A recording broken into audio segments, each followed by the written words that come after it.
Hi guys, welcome again here. कल हमने देखा था डिस्टेंस और डिस्प्लेसमेंट के बीच डिफरेंस क्या थे और उनमें से कुछ न्यूमेरिकल्स भी हमने सॉल्व करने की कोशिश करी थी। मैंने डिस्टेंस और डिस्प्लेसमेंट से रिलेटेड एक होमवर्क दिया था। आई थिंक ये जो क्वेश्चन है वो एनसीईआरटी में भी कुछ इसी टाइप का था। मैं एक बार रिमाइंड करवा दूं क्या था कि एक रेक्टेंगुलर फील्ड था। एक फार्मर जो है उसका कुल 2.5 चक्कर लेता है। तो आपको बताने थे कि डिस्टेंस उसने कितना ट्रैवल किया और डिस्प्लेसमेंट उसने कितना ट्रैवल किया। ठीक है, तो मैं इसे डायग्राम की मदद से बता देता हूँ। सपोज उसका फील्ड जो है कुछ इस तरह का है, रेक्टेंगुलर ABCD। क्वेश्चन आप पहले पढ़ लो, समझने की कोशिश करो, फिर ये सॉल्यूशन देख लेना। हालांकि और ज़्यादा न्यूमेरिकल आपको चाहिए तो इससे पहले वाला वीडियो देख सकते हैं, डिस्टेंस और डिस्प्लेसमेंट यानी मोशन पार्ट 1। ठीक है, अब सपोज करते हैं फार्मर ए के पास है, उसने 2.5 चक्कर लिया, ए से बी गया, बी से सी गया, सी से डी गया और डी से ए गया। यानी यहाँ से कुल मिला के यहाँ है 1 चक्कर, फिर 2 और फिर 2.5। यहाँ होगा ना, यहाँ से रुकेगा। देखिए 1 चक्कर कितना होगा, ये वाला हो गया पूरा 1 चक्कर 1 राउंड, ये हो गया सेकेंड राउंड और ये हाफ राउंड, ये थर्ड राउंड। ठीक है, यानी ए से गया और सी पे जाके रुक गया। ठीक है, तो अब देखते हैं हम डिस्टेंस कितना ट्रैवल किया उसने। डिस्टेंस तो देखिए मैंने बताया था कि जो रेक्टेंगुलर फील्ड है उसका लेंथ कितना है 20 मीटर है और ब्रेथ कितना है 16। तो हम क्या कह सकते हैं कि ये 16 है तो ये भी 16 होना चाहिए, 16 मीटर है ना। अच्छा, और ये 20 तो ये भी 20 होगा, है ना। तो उसने टोटल कितना ट्रैवल किया, तो जब 1 चक्कर ट्रैवल करेगा तो 20 प्लस 16 प्लस 20 प्लस 16, है ना। मतलब 16 प्लस 20 प्लस 16 प्लस 20 अगर हम ऐड करेंगे तो यानी पेरीमीटर इसका तो हो जाएगा टोटल 72। तो एक चक्कर में 72, फिर दूसरा चक्कर में भी 72 और तीसरा नहीं लिया, आधा ही लिया, तो ये कितना हो जाएगा 36। ठीक है, 72 कैसे आया, एक चक्कर को अगर आप ऐड करोगे 16 20 16 20 को तो ये हो गया टोटल 2.5 चक्कर लिया था उसने। पहला चक्कर, दूसरा चक्कर और तीसरा आधा। ठीक है, तो अब इसको ऐड कर देते हैं। 10 1 7 3 10 7 180 मीटर उसने चक्कर किया, मतलब 180 मीटर चला। अच्छा, डिस्प्लेसमेंट का अगर मैं बात करता हूँ, डिस्प्लेसमेंट का तो मैंने क्या बोला था कि आपको ध्यान देना है इनिशियल पॉइंट और फाइनल पॉइंट पे। इनिशियल पॉइंट ए पे है और फाइनल वो जाके रुका है सी पे। कितना चक्कर लिया उससे कोई मतलब नहीं है, स्टार्ट किया था ए से और ये सी पे फाइनल, मतलब ये हो गया इसका इनिशियल पॉइंट और ये हो गया इसका फाइनल पॉइंट। ठीक है, फाइनल पॉइंट, इनिशियल पॉइंट और फाइनल पॉइंट। तो ये सीधा रास्ता जो जाएगा वो कुछ इस तरह का होगा। अब हम कह सकते हैं कि ए बी सी एक राइट एंगल ट्रायंगल बन गया। तो ये वाला जो डायगोनल होता है वो कितना होता है, √16 का स्क्वायर प्लस 20 का स्क्वायर, ठीक है ना। तो ये हो जाएगा √16 का स्क्वायर प्लस 20 का स्क्वायर, कितना हो जाएगा √256 प्लस 400। मतलब हम कह सकते हैं कि दिस इज 656 और ये 656 का अंडर रूट कितना हो जाएगा, अप्रोक्सीमेशन में हम यूज कर लेते हैं, 625 हो जाता है आपका 25 का और 26 का 76।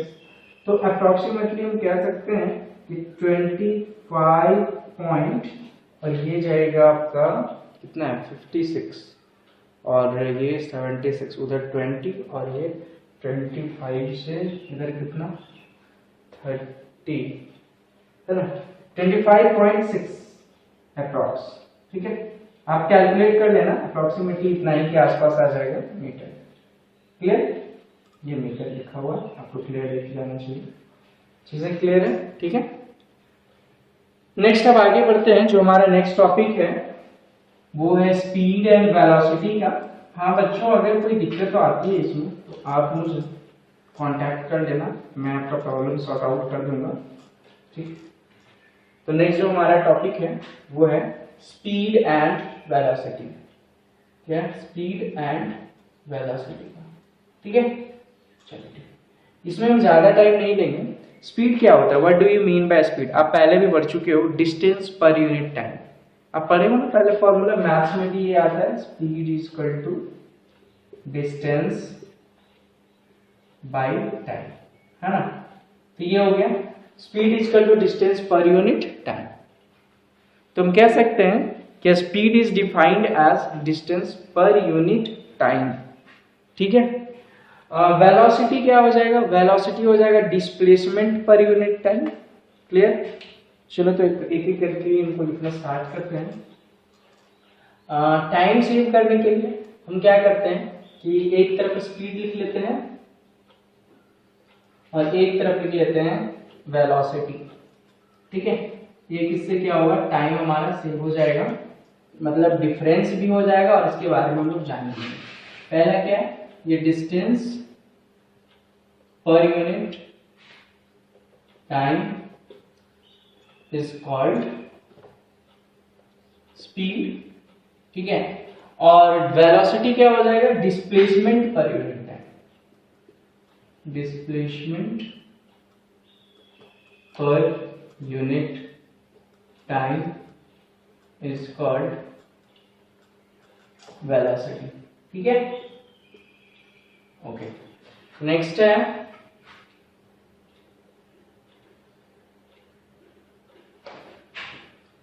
It is measured. हम यहां से कह सकते हैं, ऐसे फॉर्मूला ले लेते हैं, speed is equal to distance by time, ठीक है। और ये velocity is equal to displacement per unit time, clear. अच्छा नेक्स्ट, ये तो हमारा फॉर्मूला हो गया।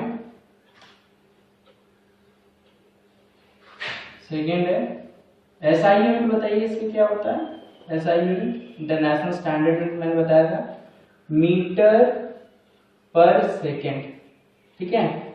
इसे हम लिख सकते हैं एम पर सेकेंड। इसका भी सेम है, एसआई यूनिट जो होगा वो मीटर पर सेकेंड, ठीक है। तीसरा जो देखो, ये तो डिफरेंस नहीं था, ये जो था ये दोनों में समानता था, डिफरेंस नहीं है, दोनों सेम है। भले स्पीड और वेलोसिटी अलग अलग चीज है, लेकिन जब हम स्ट्रेट लाइन मोशन का बात करेंगे तो स्पीड और वेलोसिटी दोनों सेम हो जाएंगे, क्योंकि डिस्टेंस और डिस्प्लेसमेंट सेम हो जाएगा, ठीक है। दोनों के एसआई यूनिट मीटर पर सेकेंड है, ठीक है। थर्ड टर्म देखते हैं, थोड़ा सा डिफरेंस आपको जानने को मिलेगा। It is a scalar quantity, it is a scalar quantity, ठीक है।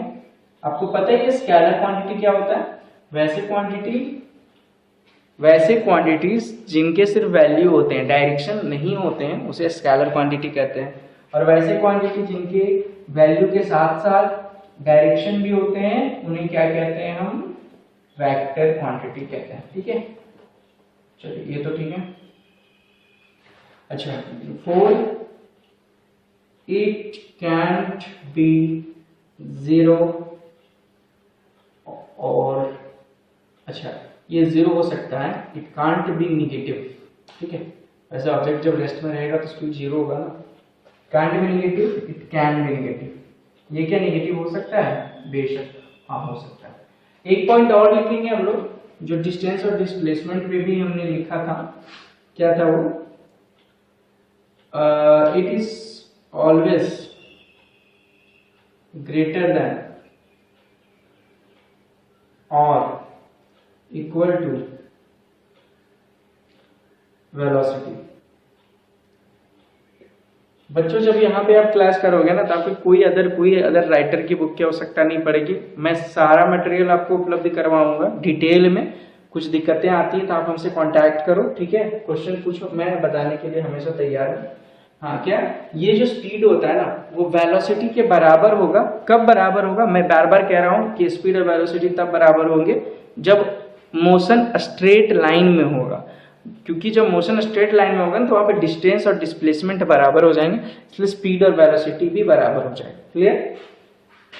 तो ये हमेशा या तो बड़ा होगा स्पीड से या फिर बराबर होगा।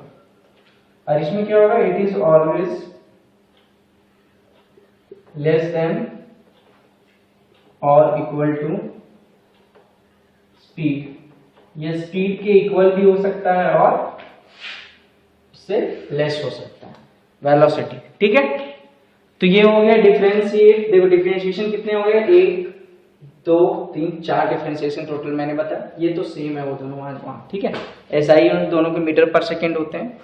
ये स्केलर क्वांटिटी, ये क्या है, वेक्टर क्वांटिटी। क्लियर? तो आप लोगों को समझ में आ रहा होगा ये। अब एक काम करते हैं, टाइप्स ऑफ स्पीड देख लेते हैं। ठीक है, अब इसके बाद जो मैं बात करूंगा ना, वो सारा स्ट्रेट लाइन मोशन की बात करूंगा। मतलब स्पीड बोले चाहे वेलोसिटी बोले, लगभग दोनों सेम होंगे। ठीक है, तो पहले मैं क्या करता हूं कि टाइप्स ऑफ स्पीड और वेलोसिटी देख लेते हैं, उसके बाद न्यूमेरिकल पर जाते हैं।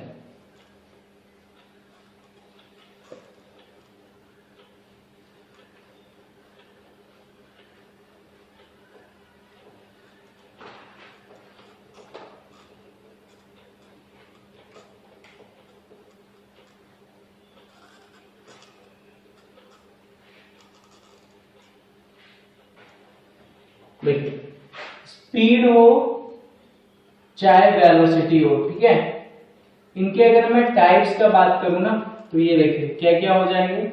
इंस्टेंटेनियस, ठीक है, दूसरा रिलेटिव,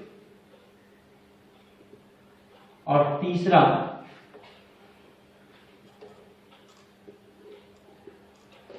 क्या हो जाएगा, एवरेज। एवरेज स्पीड या वेलोसिटी, यहां भी स्पीड या वेलोसिटी। ठीक है, यहां पर भी स्पीड या वेलोसिटी। क्लियर? 3 तरह का मैंने बताया भी आपको, स्पीड या वेलोसिटी हो सकता है। इंस्टेंटेनियस का मतलब क्या होता है?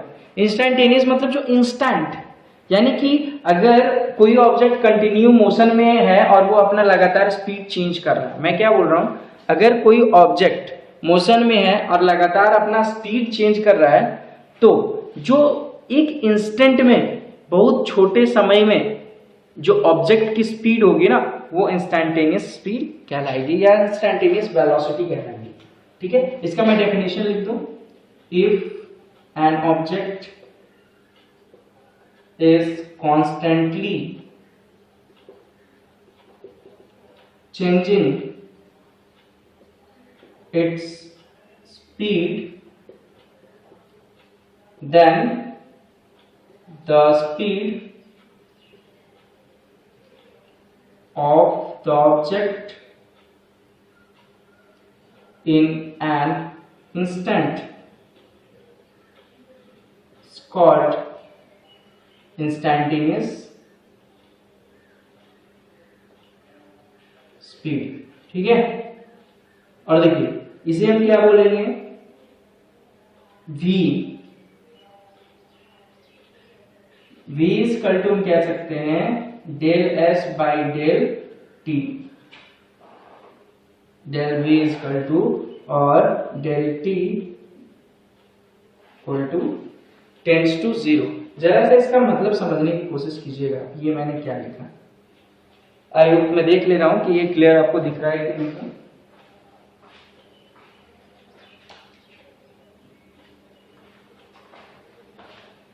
हाँ, ऑलमोस्ट एक्सट्रीम तक पहुंच चुके हैं, ये आपको दिख रहा है। यहाँ पे बताया गया है कि ऑब्जेक्ट अगर कंटिन्यूअसली अपना स्पीड को चेंज करता है, कंटिन्यूअसली स्पीड चेंज कर रहा है, पहले 4 metre per second, 5 metre, 6 metre, 8 metre, 10 metre, 20 metre, 30 metre, 40 metre लगातार चेंज कर रहा है, तो उसके जो समय के बहुत छोटे अंतराल में जो स्पीड होगा या वेलोसिटी होगी, उसी को हम क्या बोलेंगे, इंस्टेंटेनियस स्पीड या वेलोसिटी कहेंगे। ठीक है, अब डेल v इसको लिखेंगे और इसका जो del s upon del t, और डेल t टेंड्स टू 0। इसका मतलब ये हुआ कि जो डेल v है, मतलब ये रिप्रेजेंट कर रहा है इंस्टेंटेनियस वेलोसिटी को, और डेल s क्या रिप्रेजेंट कर रहा है, जो डिस्प्लेसमेंट होगा वहां पर या डिस्टेंस होगा। मेनली डिस्प्लेसमेंट लेके चलते हैं हम लोग, क्योंकि स्ट्रेट लाइन में डिस्टेंस और डिस्प्लेसमेंट सेम है, तो डिस्प्लेसमेंट ज्यादा बेटर है। डिस्प्लेसमेंट अपॉन डेल टी, यानी कि जो टाइम है वो। तो टाइम क्या है, कहने का मतलब जितना दूरी, सपोज कि ऑब्जेक्ट जो था वो 3 मीटर पर था, अभी 3 पे था और पहुंच गया 10 पे, तो कहने का मतलब उसने कितना ट्रेवल किया, 7 मीटर। तो 10 माइनस 3 करेंगे ना, इसीलिए यहाँ पे डेल एस लिखा हुआ है। मतलब कि समझ लीजिए कि S2 और ये S1 पर था, S2 माइनस S1 के लिए डेल एस। यहाँ समझिए 5वां सेकेंड पर यहाँ था और ये चला गया 10वां सेकेंड पे। अच्छा मैं यहाँ लिखूं, ये वाला 5वां सेकेंड पर था यहाँ पर और यहाँ आ गया 10वां सेकेंड पे। तो कुल मिला के अगर हम डेल टी बोलेंगे तो 10 माइनस 5, 10 माइनस 5 मतलब T2 माइनस T1। तो डेल एस का मतलब हम ये भी लिख सकते हैं S2 minus S1 by T2 minus T1। ठीक है, कहने का मतलब अभी उसने 10 मीटर ट्रैवल किया था और जब हम हिसाब करना स्टार्ट किए तो 10 मीटर पर था और आगे गया वो 20, तो 20 माइनस 10 करेंगे, टोटल डिस्टेंस हमें निकालना है ना। नहीं समझ में आ रहा है? अच्छा मैं क्लियर कर रहा हूं उसको। देखिए सपोज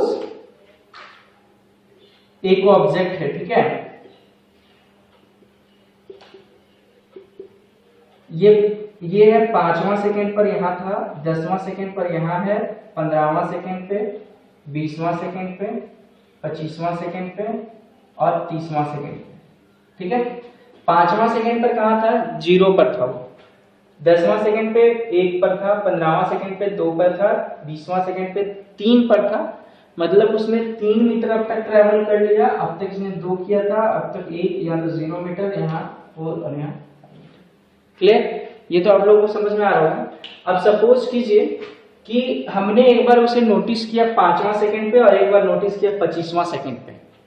तो कहने का मतलब T1 हमने कब नोटिस किया था, 5वां सेकेंड पे, टाइम 1 जब हो रहा था तो 5वां सेकेंड, और जब मैंने उसे दूसरा बार देखा तो समझिए T2 वो 25वां सेकेंड था। तो हम कह सकते हैं कि उसने टाइम जो लगाया तो T2 माइनस T1, यानी इसी को कहा गया डेल टी। मतलब 25 सेकेंड माइनस 5 सेकेंड, 20 सेकेंड, यानी यहां से लेके यहां तक 20 सेकेंड ना लगा उसको जाने में। 5 से स्टार्ट किया था क्योंकि 5 सेकेंड तो वो रुका ही रहा था। तो कुल मिला के कह सकते हैं हम कि यहां तक उसने जाने में, यहां तक जाने में 20 सेकेंड लगाया। ठीक है, इसी तरह से अगर मैं बोलूं डिस्टेंस कितना लिया हो, तो कुल मिला के हम बोल सकते हैं 4 मीटर माइनस 0 मीटर, यानी कि 4 मीटर। मतलब ये समझिए S2 और ये है S1, तो S2 माइनस। अब ये मत सोचना कि S फॉर स्पीड होता है, ठीक है। स्पीड या वेलोसिटी को हम डिनोट करेंगे V से। यहाँ पर किससे सॉरी, स्पीड और वेलोसिटी को हम किससे डिनोट करेंगे, V से डिनोट करेंगे। ये पूरा फिजिक्स में जो है ना, स्पीड और वेलोसिटी V से डिनोट किए जाएंगे, और डिस्टेंस या डिस्प्लेसमेंट रहा तो उसे S से डिनोट करेंगे। ठीक है, मैं डिनोशन बता दूंगा। तो कहने का मतलब ये है कि S2 माइनस S1, 4 माइनस 0 ये 4, यही है डेल S, और T2 माइनस T1 ये डेल T। अगर बच्चों आपको नहीं समझ में आ रहा तो कृपया आप मुझे कांटेक्ट करें, मैं समझा दूंगा। और डेल T टेंस टू पढ़ते हैं, इसको क्या पढ़ते हैं, टेंस टू मतलब 0, मतलब ऐसा समय में जब बहुत ही छोटा समय अंतराल हो, लगभग 1 सेकेंड।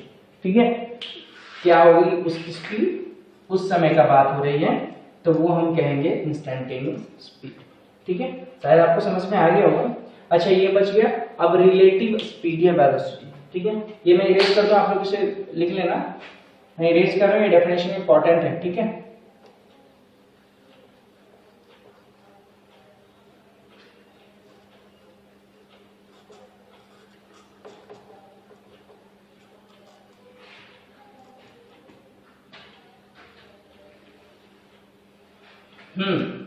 यहां पे क्या है और यहां पे भी रिलेटिव स्पीड।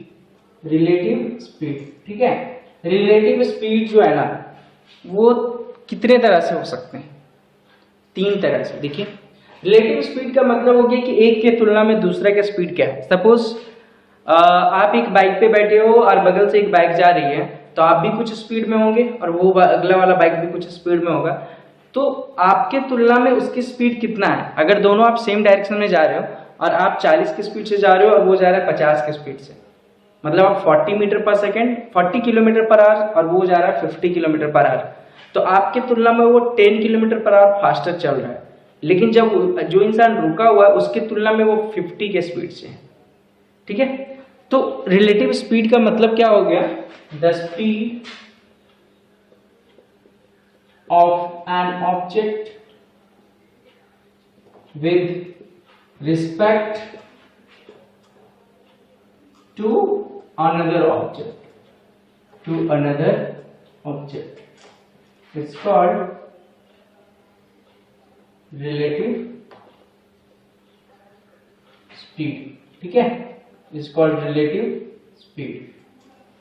मतलब एक ऑब्जेक्ट का तुलना दूसरे ऑब्जेक्ट के स्पीड से किया जा रहा है यहाँ पे। ठीक, तो हम क्या करेंगे, रिलेटिव स्पीड जो है, फर्स्ट केस अगर हम देखते हैं, first case when both objects are going in same direction. ठीक है, तो देखिए एक जा रहा है सपोज v1 स्पीड से और दूसरा भी जा रहा है v2 स्पीड से। ठीक है, तो इनका जो स्पीड होगा, जो रिलेटिव वेलोसिटी, तो क्या हो जाएगा v2 माइनस v1। ठीक है, v2 minus r for relative, v for velocity, क्या हो जाएगा v2 माइनस v1। और यहाँ पे मैंने मोड लगाया, देखो ये मोड लगा हुआ है। क्या इसका मतलब, सपोज ये जा रहा है 50 के स्पीड से और ये जा रहा है 40 के स्पीड से, 40 माइनस 50 करोगे ना, दोनों के स्पीड को माइनस कर दो, सिंपल है, दोनों के स्पीड को माइनस कर दो, तो हो सकता है कभी -10 है या फिर 10 है, तो मोड लगाने के बाद वो क्या होगा, पॉजिटिव आ जाएगा। देखिए एग्जाम्पल के थ्रू समझते हैं। मान लीजिए एक बाइक यहाँ पे जा रहा है 60 किलोमीटर पर आवर से, ठीक है, और एक दूसरी गाड़ी जो है वो निकल गई 80 किलोमीटर पर आवर के स्पीड से, तो क्या बता सकते हो कि इनका एक दूसरे की तुलना में रिलेटिव स्पीड क्या होगा। तो सिंस यहाँ डायरेक्शन सेम है ना, तो जब डायरेक्शन सेम होंगे तो दोनों के क्या करेंगे, स्पीड माइनस कर देंगे, यानी 80 माइनस 60 क्या हो जाएगा 20। अगर आप इसको ऐसे भी माइनस करते हो 60 माइनस 80 तो -20 आएगा, मोड में डालेंगे तो 20 हो जाएगा। तो कहने का मतलब रिलेटिव वेलोसिटी यहाँ पे क्या हो गया, 20 हो गया। मतलब मैं यहाँ समझाने की कोशिश कर रहा हूँ कि जब दो ऑब्जेक्ट सेम डायरेक्शन में जाते हैं ना, तो रिलेटिव वेलोसिटी जो होता है उनका, वो दोनों का माइनस करके होता है, मतलब डिफरेंस हो जाता है। ठीक है, ये तो समझ में आ रही है आपको बात। चलो ठीक है, सेकेंड केस क्या कह रहा है, सेकेंड केस कह रहा है, ये तो फर्स्ट केस, सेकेंड केस आपसे कह रहा है कि when both objects going in opposite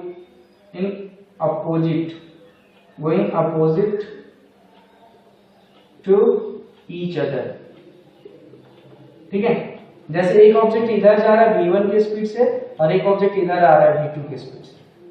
clear है, एक इधर जा रहा है एक उधर जा रहा है, दोनों के डायरेक्शन अपोजिट है ना, तो इस केस में जो रिलेटिव वेलोसिटी होगा वो क्या हो जाएगा, v1 प्लस v2।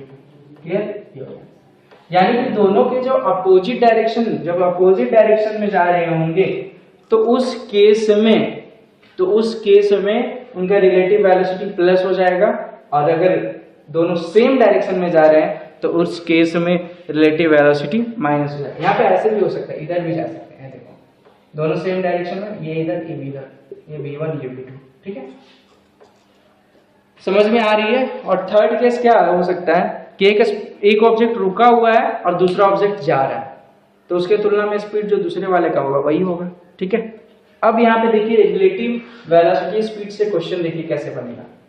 इरेज कर दो, मैं समझ में आ गया है, बस समझना क्या है, जब अपोजिट डायरेक्शन में आ जा रहे होंगे तो फिर क्या होगा, स्पीड हम प्लस कर देंगे, जब सेम डायरेक्शन में जा रहे होंगे तो स्पीड माइनस कर देंगे।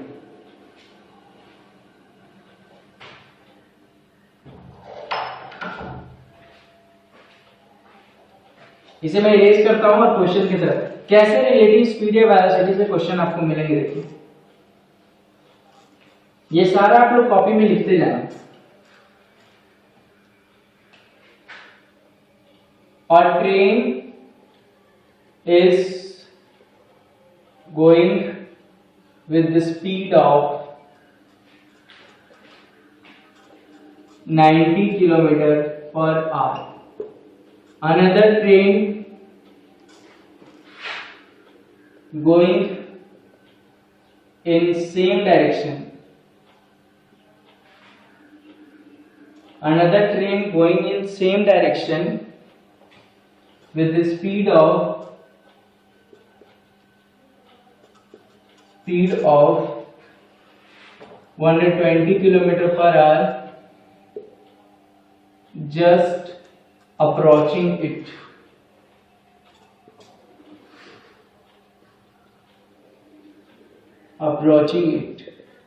If the length of trains are 0.5 kilometer and 0.4 kilometer, 2 kilometer respectively, find the time taken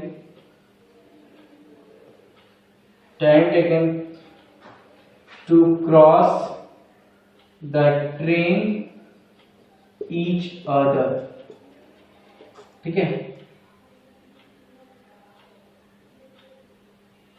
अब यहाँ पे बोला है सपोज किसी की एक ट्रेन जो है वो 90 किलोमीटर प्रति घंटे की स्पीड से आ रही थी और इसका लंबाई जो है वो है कितना 0.5 किलोमीटर, और एक दूसरी ट्रेन जो पीछे से आ रही थी लगभग यहाँ इसको अप्रॉच करने ही वाली थी, वो आ रही है 120 की स्पीड से, 120 किलोमीटर, और ये 0.2 किलोमीटर लंबी है। मैंने यूनिट यहाँ पे सेम रखा है, किलोमीटर में रखा है ताकि दिक्कत ना हो कैलकुलेशन में। अगर इन द केस अगर मीटर में होता है, सपोज यहाँ 200 मीटर होता है और ये 500 मीटर होता तो ये 0.2 और 0.5 ही आता। ठीक है, तो अब आपको बताना है कि ये वाला जो ट्रेन है ये तो फास्ट निकल जाएगी ना, क्योंकि ये 120 की स्पीड से जा रही है और ये 90 की स्पीड से जा रही है। ठीक है, तो बताओ कितना टाइम लगेगा दोनों को क्रॉस करने में एक दूसरे से, कितना टाइम लगेगा? तो देखिए दोनों का सेम स्पीड, ठीक है, तो हमें निकालना है टाइम निकालना है हमें। ठीक है, टाइम। अच्छा स्पीड कितना दिया हुआ स्पीड, तो स्पीड दोनों एक ही डायरेक्शन में जा रही है कि नहीं, सेम डायरेक्शन है, तो रिलेटिव स्पीड यानी आर स्पीड यहाँ हो जाएगा 120 माइनस 90 यानी कि 30 किलोमीटर पर आवर हम कह सकते हैं, क्योंकि दोनों सेम डायरेक्शन में जा रही है तो रिलेटिव स्पीड। अच्छा टोटल डिस्टेंस कितना हो गया, तो डिस्टेंस हो जाएगा कितना 0.2 प्लस 0.5। डिस्टेंस हर केस में जुड़ेगा, चाहे वो अपोजिट हो चाहे वो एक ही डायरेक्शन में हो, दोनों केस में डिस्टेंस ऐड कर देंगे, यानी कि ये 0.5 किलोमीटर प्लस 0.2 किलोमीटर। अच्छा 0.5 kilometre, okay, we got 0.7 kilometre, right. अब टाइम इक्वल टू क्या होता है, time equal to distance upon speed, तो डिस्टेंस हो गया था हमारा 0.7 और स्पीड हो गया 30। ठीक है, टाइम आएगा आवर में, तो ये 10, मतलब कुल मिला के हम कह सकते हैं 7/300 आवर। अच्छा इसको मिनट में चेंज करना है तो हम ये 60 से मल्टीप्लाई कर देंगे। ठीक है, कोई दिक्कत, तो ये हो जाएगा 0 कट जाएगा, 6 5 जा 30 और ये आ जाएगा 5 2.4 मिनट। ठीक है, 2.4 मिनट, 2.4 मिनट उसके लग जाएगा। ठीक है, 5 4 जा, अच्छा 5 1 जा 5, अच्छा ये 1 होगा ना, 5 1 जा 5 25, 1.4 मिनट्स। ठीक है, कोई दिक्कत नहीं ना। तो जब इस तरह का जब क्वेश्चन रहेगा कि दो ट्रेन आपस में इस तरह से जा रही हैं या अपोजिट या सेम, तो फिर उस हिसाब से पहले आप रिलेटिव स्पीड निकालो। ठीक है, डिस्टेंस को तो आपको ऐड करना ही करना है और टाइम निकालना है। ठीक है, ये सिर्फ आपका सीबीएसई का ही सिलेबस से नहीं है, आप अगर तैयारी कर रहे हो एनटीएससी का या केवीपीवाई या भी जितने भी कॉम्पिटिटिव एग्जामिनेशन है, चाहे वो ओलंपियाड हो या फिर कोई अदर स्कॉलरशिप एग्जामिनेशन हो, बात कर रहा हूँ मैं foundation IIT JEE triple E जो भी है, तो फिर उन सब का मैं कोशिश कर रहा हूँ कि कवर कर दूं ताकि आपको बाद में दिक्कतें ना आए। आप इसके लिए पूरा वीडियो देखिए, पूरा क्लास कीजिए, कुछ दिक्कत है तो मैं हमेशा हाजिर हूँ। ठीक है, तो ये हो गया।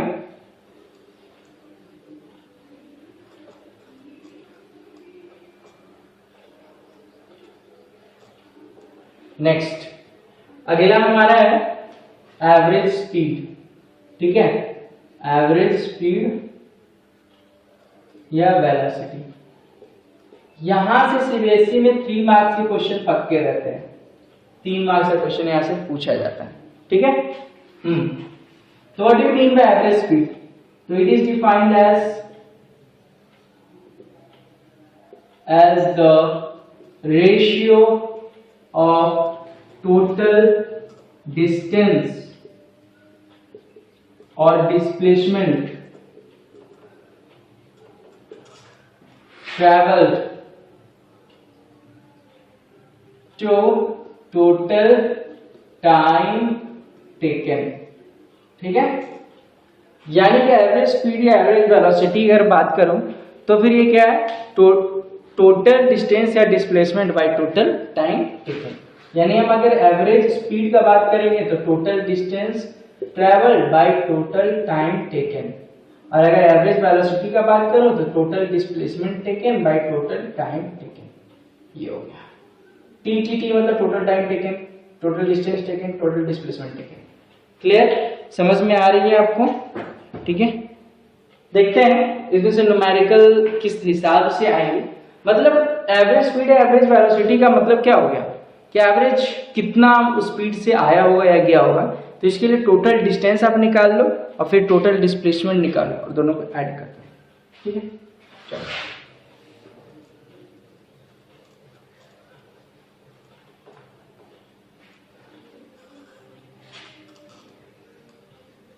देखिए क्वेश्चन क्या है, a man is going to market with his car with the speed of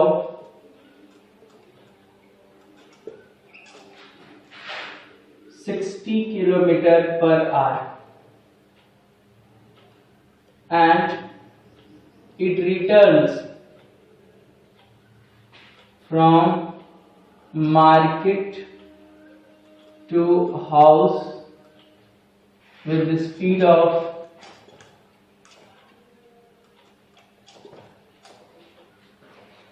40 kilometer per hour.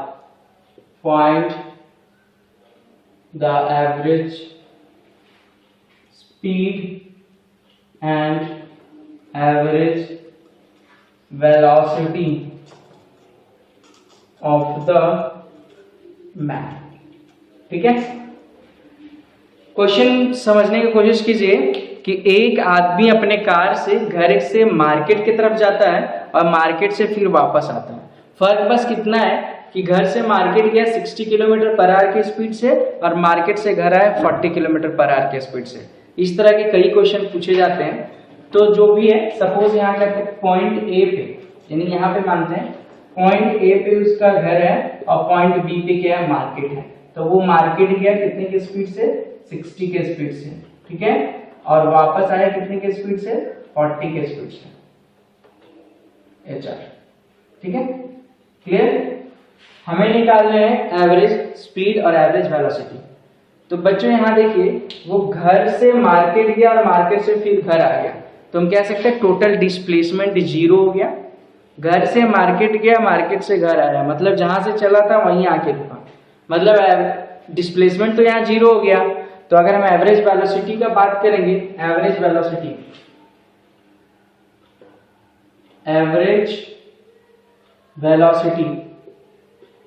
तो क्या होता है, total displacement by total time taken. ठीक है, तो टोटल डिस्प्लेसमेंट कितना हो जाएगा, 0 ना, और टाइम पता नहीं, सपोज आप ले लिया ये T1 plus T2। T1 plus T2 कितना, T1 अगर जाने में लिया, T2 आने में, तो ये हो गया 0 किलोमीटर पर। मतलब अगर हम कहें एवरेज वेलोसिटी तो कितना हो जाएगा, 0। T1 और T2 कहां से आया, T1 जाने का टाइम था और T2 आने का टाइम था। क्लियर, तो ऐसे होगा। ठीक है, हालांकि इसको हम लास्ट में निकालेंगे, T1 और T2 का वैल्यू निकाल करके। आप देखो, पहले निकालते हैं हम एवरेज स्पीड। तो एवरेज स्पीड निकालने के लिए हमें टोटल डिस्टेंस की आवश्यकता पड़ेगी और टोटल टाइम की आवश्यकता पड़ेगी। ठीक है, तो लेट स्टार्ट कहां से करेंगे, let distance between house and market equal to x kilometre. ठीक है, तो first case, from house to market, house से मार्केट जाता है, ठीक है। तो हाउस से मार्केट जाने समय डिस्टेंस कितना ट्रेवल किया होगा, वो x किलोमीटर, स्पीड कितना था 60 था। अब हम कह सकते हैं यहां से time equal to distance by speed होगा, मतलब x बाय 60 आवर। चलिए पहला निकल गया, यानी t1 मान लेते हैं, ये d1 है, ये s1 है। अच्छा second case, from market to house, ठीक है। कहां से, फ्रॉम मार्केट टू हाउस, यहां आपको समझ में आया ना। हम डिस्टेंस हाउस और मार्केट के बीच कितना मान लिए, x मान लिए, और स्पीड था 60 का। तो टाइम निकलेगा जो x बाई 60 निकलेगा ना, डिस्टेंस बाई स्पीड होता है ना, टाइम इज इक्वल टू, हाँ, तो t1 जाने में लगा x बाई 60। इसी तरह से हम कह सकते हैं आने समय d2 कितना ट्रैवल किया होगा, जितना जाने में लगा उतना ही आने में, जितना दूर घर से मार्केट, मार्केट से घर उतना, तो वहां भी x। अच्छा ये बताइए स्पीड कितना था उसका, आने समय 40 था। अच्छा स्पीड चेंज हो गया था ना, तो टाइम कितना लिया होगा, x बाई 40 आवर, ठीक है, निकल गया ना। अब हम कह सकते हैं कि average speed is equal to d1 plus d2 by t1 plus t2, कह सकते हैं कि नहीं, बिल्कुल कह सकते हैं बच्चों, कह सकते हैं b1 plus d2 by t1 plus t2। क्यों कहेंगे, क्योंकि टोटल डिस्टेंस क्या हो गया, जाने में d1 आने में d2, टोटल टाइम जाने में t1 आने में t2, बस वैल्यू पुट कर देना। तो डिस्टेंस कितना माने थे x, तो x प्लस x, और t1 प्लस t2 कितना हो जाएगा, x बाई 60 t1 है और x बाई 40, तो x by 60 plus x by 40, ठीक है। इसको सॉल्व करो, देखो मैं देख लेता हूँ दिख रहा है कि नहीं।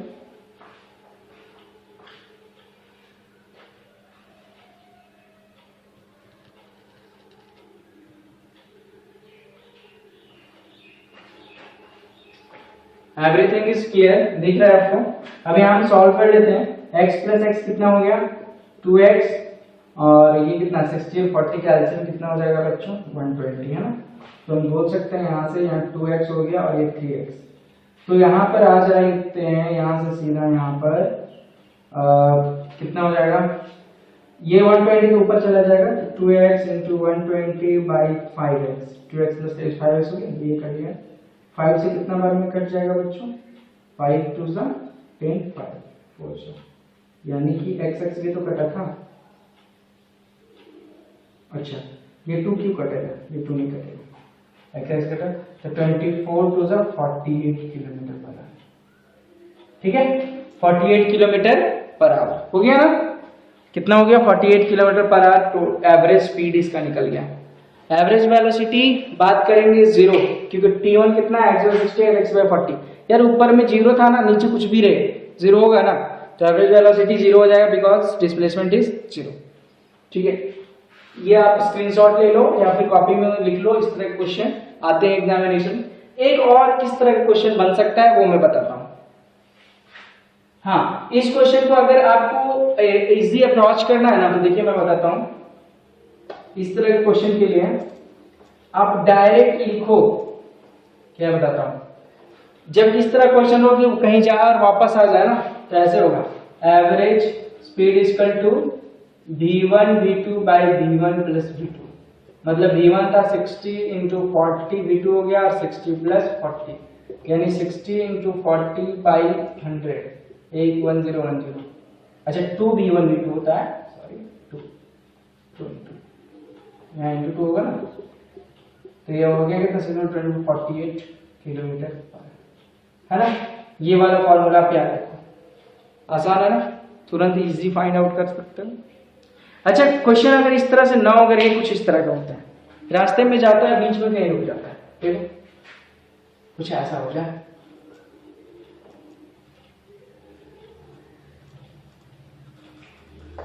मतलब हाफ हो गया राइट, तो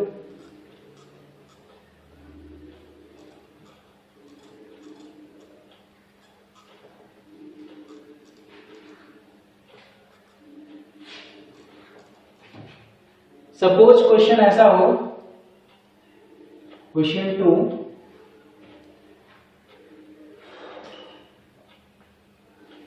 a man travels 3/4 of the distance with the speed of 20 meter per second, 20 meter per second, and rest of the distance with 30 meter per second.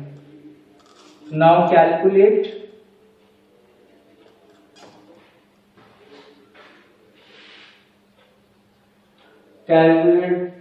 the average speed and average velocity of the man. ठीक है बच्चों, इस case में displacement zero नहीं होगा क्योंकि यहाँ पे वापस आने की कोई बात नहीं कही गई है। सपोज उसका डिस्टेंस जो है वो यहाँ से यहाँ तक है, ए से लेके बी तक, तो वो जो 3/4 है लगभग इतना, यहाँ से इतना जाता है कितने के स्पीड से, 20 के स्पीड से, ठीक है। और यहाँ से यहाँ जाता है कितने के स्पीड से, तो मैं बता दूं आपको, ये जा रहा है 30 के स्पीड से, 30 मीटर पर सेकेंड, और ये जा रहा है 20 मीटर पर सेकेंड, ठीक है। आपको बताना है कि ए से बी जाने में उसका एवरेज स्पीड और एवरेज वेलोसिटी क्या होगी। मतलब ये स्ट्रेट लाइन है ना, ए से बी गया है, वापस आने की कोई झंझट नहीं है, तो हम डायरेक्टली हम कहेंगे कि एवरेज स्पीड जितना होगा उतना ही एवरेज वेलोसिटी होगा, क्योंकि डिस्टेंस और डिस्प्लेसमेंट इक्वल होगा, ठीक है। तो क्या करेंगे इस केस में, देखिए पहले फर्स्ट केस, ए से बी मानते हैं और बी से इसको सी मानते हैं, ठीक है। तो फ्रॉम फर्स्ट केस सॉल्यूशन है, first case from a to b, क्या from a to b, a से बी, ठीक है। तो ए से बी के लिए क्या करेगा वो, बताइए d1 कितना मान लू मैं, x मानू, नहीं, लेट यहां पे काम करते हैं, let total distance equal to x metre, ठीक है। तो फर्स्ट केस में डिस्टेंस बताइए 3x/4 होगा, बिल्कुल होगा, कितना बोला था, 3/4 बोला था ना, मैन ट्रेवल्स 3/4, पहला केस में 3/4 मतलब 3x/4। अच्छा, स्पीड कितना था, 20 था ना, तो यहां से हम t1 निकाल लेंगे, d1/s1 मतलब 3x/4 डिवाइड बाई 20, यानी कि हम कह सकते हैं कि 3x/4 इंटू 20 बराबर 3x/80, ठीक है। इसी तरह से सेकेंड केस, d2 कितना हो गया, अच्छा बताइए 3/4 जब वो चल लिया तो 1/4 बचा ना, 3/4 जब वो चल लिया, 4 में 3 चल लिया तो 4 में 1 बचा, मतलब 1/4 बचा, तो x/4। अच्छा, स्पीड 2 था कितना, 30 था ना, 30 मीटर पर सेकेंड। आप कह सकते हो यहाँ से t2 हो जाएगा x/4 इंटू 30, यानी कि x/120, ठीक है, सेकेंड, और ये भी सेकेंड, ये इरेज कर, ये आप कॉपी में लिख लो, मैं इरेज करने वाला हूँ। अच्छा, एवरेज स्पीड कितना हो जाएगा, तो एवरेज स्पीड हो जाएगा d1 plus d2 by t1 plus d2, होगा ना। तो d1 कितना है भाई, तो एवरेज स्पीड हो गया d1 प्लस d2 3x/4 और ये x/4। अच्छा, 3x/4 प्लस x/4, तो 3x/4 plus x/4 by t1 plus t2, t1 है 3x/80, t2 है x/120, 3x/80 प्लस x/120, ठीक है। तो ये वाला कुल मिला के बोल सकते हैं 4x/4 होने वाला है, और ये बटा में हो जाएगा एलसीएम, अगर हम लोग इसका ले लेते हैं तो 240 हो जाएगा, है ना, 240, तो ये हो जाएगा 6x और ये हो जाएगा 3x, है ना। तो ये हो गया कुल मिला के 4x/4 इंटू 240 तो ऊपर आ जाएगा, और 63 9x ऊपर है, x कट गया, 4 कटा, क्या बच गया जी, 240/9, कुल मिला के मैं अगर बताऊं ना तो ये आ जाएगा 9 2 18, ठीक है, 9 2 जा 18, 660, 9 6 जा 54, 66 मीटर पर सेकंड अप्रॉक्सीमेटली इतना। ये इतना आएगा नहीं, 26 पॉइंट समथिंग आएगा। मैं बताता हूँ कितना हो गया, 9 2 जा 18, ये कितना हो गया 60, 9 6 जा 54, 60, 9 6, अरे मैं सही था, कितना ही था 26.66 मीटर पर सेकंड। ठीक है, इससे अगर और भी लेवल 2 के क्वेश्चन जानने हैं तो मैं यहाँ नहीं करवाऊंगा, क्योंकि सेशन बहुत ऑलरेडी बहुत ज़्यादा हो रहा है, लंबा क्लास हो जाने से बोरिंग फील होता है। तो इसके लिए आप हमें कांटेक्ट कर सकते हैं, क्वेश्चन आपको, हाँ, और जो क्वेश्चन इससे मिलेगा वो आप कमेंट सेक्शन में चेक कर लेना, क्वेश्चन वहाँ मिलेगा आपको। ठीक है, thank you, all the best. और हाँ, पर डे क्लास चल रहा है तो पर डे आप क्लास अटेंड करो, कहीं जाने की जरूरत नहीं है, सारा मटेरियल आपको मिलेगा साइंस और मैथ्स का। यहाँ पर कुछ दिक्कतें हो तो आप मुझे कमेंट करो, मैं आंसर दूंगा। और हाँ, चैनल को लाइक एंड सब्सक्राइब करने के लिए मत भूलना, रेड कलर का सब्सक्राइब लिखा हुआ है चैनल पे, वो आप सब्सक्राइब बटन जरूर दबा देना और नोटिफिकेशन बेल बटन जो है उसको ऑन कर देना, ताकि मेरा क्लास सबसे पहले आप तक पहुंचे। Thank you, all the best.